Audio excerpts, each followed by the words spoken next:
जय जोहार संगवारी हो। मैं हूं आपमन के संग ललिता चक्रधारी और आपमन देखा तो न्यूज प्लस 21। चलो एक नजर डालथन बिहनिया के 10 बड़े खबर में। छत्तीसगढ़ में सरपंच और पंच पद बर उपचुनाव के तारीख के ऐलान। जिला में आदर्श आचार संहिता लागू हुई।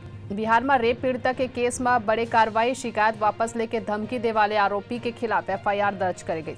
बिहार, कर्नाटक, केरल समेत 25 ठिकानन में एनआईए के रेड। कटिहार में पीएफआई नेता के घर छापेमारी हुई। प्रधानमंत्री मोदी राजस्थान के अजमेर में रैली ला आज कर ही संबोधित। केंद्र में 1 साल पूरा होए में बीजेपी 1 महीना तक देश भर में कैंपेन चलाई। उत्तर प्रदेश में आईपीएस विजय कुमार कार्यवाहक डीजीपी बनाए गए। सीएम योगी हदीस आदेश। मध्य प्रदेश के हरदा जिला में पेड़ ले टकराई कार, 4 लोगन जिंदा जलिस। भारत जोड़ो यात्रा ला रोके के पूरा प्रयास करेगे रिस। अमेरिका में बोलिन राहुल गांधी। नेपाल के प्रधानमंत्री पुष्प कमल दहल प्रचंड 4 दिन के दौरा में भारत आई। बंगाल शिक्षक भर्ती घोटाला में अभिषेक बैनर्जी के सहयोगी ला ईडी हा करीन गिरफ्तार। 350 करोड़ रुपए के है घोटाला।